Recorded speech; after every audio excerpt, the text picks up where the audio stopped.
Like most kids in college, I had no clue what I wanted to do with my life. Guidance counselors and high school teachers drilled into you that college was extremely important, and where we went would impact our future.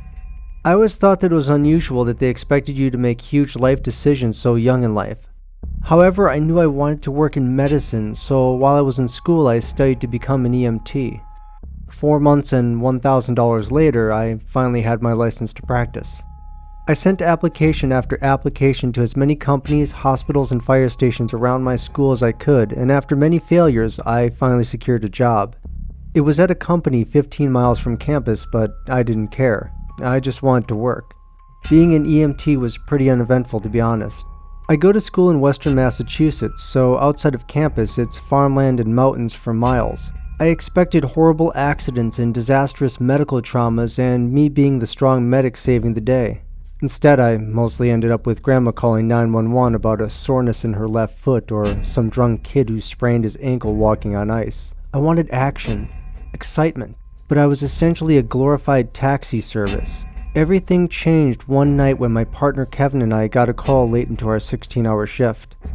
It was 2 a.m. when Kevin and I finished a call where a man called with complaints of a headache. We'd been running call after call and we just wanted to get out of there. After ruling out the obvious life threats like a stroke or heart attack, we learned that he hadn't drank anything all day. After some ibuprofen and water, lo and behold, his pain miraculously disappeared. After loading up all of our equipment into the ambulance, we made our way back to the station, looking forward to a rest after non-stop calls. But then we got a call from dispatch. Ambulance 1, we have a report of a man wandering around. Possible altered mental status. Over.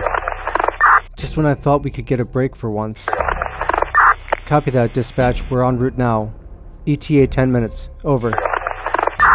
Kevin and I rolled our eyes and sighed. Like I said before, my ambulance company was in the boonies, so I had no idea why this guy would be wandering around in the middle of the night.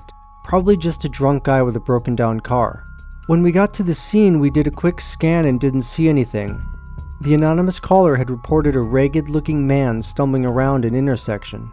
It was an empty stretch of highway surrounded by open fields on both sides without a building or house for miles. I didn't see any cars, parked or driving, but that didn't surprise me since it was 2 a.m. My partner and I spent another 10 minutes searching, but we didn't see anything abnormal. I was thinking that maybe this guy had fixed his car or got a ride. However, leaving the scene before I was sure would be considered abandonment, so I had to be completely certain. Before I managed to call dispatch, Kevin stopped in his tracks and looked out onto the field. "Hey Steve," he whispered, keeping his previously moving beam of light fixed on one point. "I think I see someone." I squinted and shined my flashlight, trying my best to see this phantom man. "Are you sure, Kev? It could have been a dude."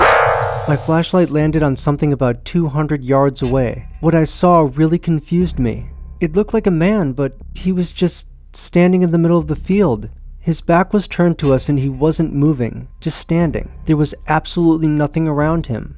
The ambulance had its lights on and we must have been here for 20 minutes now, so he must have known we were here.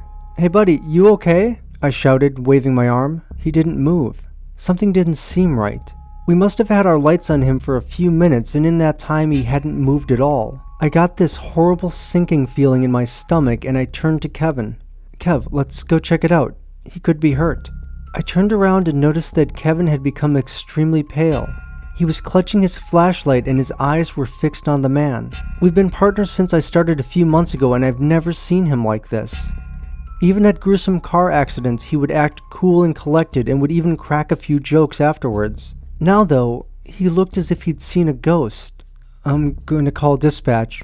We might need some backup," he stammered, barely above a mumble. "What are you talking about?" I asked. But I noticed that he had already started making his way back to the ambulance. In class, it was drilled into us that scene safety was above all else. If we felt threatened, we should never enter a scene. After all, one patient is always better than two.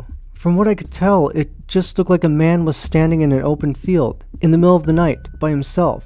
Yeah, it was creepy, but it didn't seem dangerous. Alarms were going off in my head, but not the kind that indicated danger. I went against all of my training and better judgment and slowly made my way towards this man. I had to slowly walk through this marshy field with my foot sinking in a few inches with each step. Every fiber, Every instinct kept telling me to turn around as I got closer and closer. Each step felt heavier and heavier as I approached him. The only sound around was the steady thump of my jump kit bumping against my leg with each step. While not a seasoned EMT, I had gotten good at telling a person's state of health as I approached him. But this was different. I had kept my flashlight trained on him the entire time and he still hadn't moved. His head was still turned to me as I made my way there.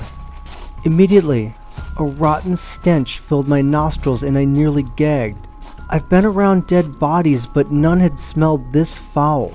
If it had been a body, it would have been dead for weeks.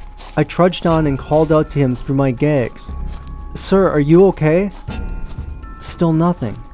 Now that I was closer, I was able to make out more details. He wore a tattered brown t-shirt that hung loosely on his lanky frame. Long tears on his shirt revealed pale skin. Sickly skin.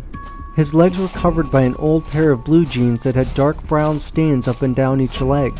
He wasn't wearing any shoes and his feet were probably buried in a few inches of mud. "Sir," I asked. Nothing. I looked down and gasped at what I saw. This man was standing in front of the mutilated corpse of a deer. This disemboweled deer's organs lay scattered around, with its intestines hanging loosely from its open chest cavity. My body finally caved from the combination of the smells and sights. I leaned over and vomited my dinner all over my steel-toed boots. I slowly stood back up and noticed that this man's shoulders were moving up and down. It looked like he was laughing. His shoulders moved up and down almost in response to some untold joke. After a few seconds of this strange movement, I finally heard what sounded like faint laughter. This faint laugh, however, soon turned into a bellowing laugh that caused his shoulder blades to rise up and down rapidly. His laughing continued as he slowly rotated until his front faced me. By this point, his laughter was deafening. I picked up my flashlight that I had dropped and recoiled at what met my sight. This man had a grin that looked painfully stretched from ear to ear. However, his teeth, if you could call them that, were what shocked me. Yellow, dagger-like teeth occupied the space where normal humans have their teeth. Each of his rotted teeth jutted out at awkward angles, managing to look even more menacing. My human instincts overtook my professional ones and I took a step back. He stepped forward. His laughter continued as I slowly backed up. He was mirroring my movements, almost mocking me. I turned around and ran as fast as I could. The field was muddy, so I slid forward with each step. I could hear his deafening laughter and the sound of his thundering footsteps right behind me. Each step I took, he matched it. I could feel and smell his sickening breath on the back of my neck. I kept my eyes straight, refusing to look back at the monstrosity chasing me. Inevitably, I lost my footing and slid about 5 feet forward. Before I could roll over, I looked up and was blinded by a bright light. The laughter seemed to stop immediately as my eyes adjusted to see that Kevin and a police officer had found me. I rolled over and immediately expected the insane monster to pounce on me, but nothing was there. The police officer looked around the field but found nothing. He saw the deer, but he told me that some animal had probably killed it and was probably spooked by us approaching and left. I tried to talk to Kevin about what I saw, but he refused to listen. Every time I would bring it up, he would immediately change the subject. I quit shortly after this incident. Call it PTSD, call it nerves, I don't care. I just couldn't work in EMS anymore after that. I think I'm slowly going crazy. I sometimes see him when I drive, but just out in the distance. Whenever I manage to look, he or whatever it is already gone. I can't drive at night anymore, and I avoid travel when possible. Sometimes when I'm trying to fall asleep, I hear his laughter. Maybe I'm just being paranoid. That couldn't have been him following me home from class. That's just crazy. It couldn't possibly be him standing outside of my window, right?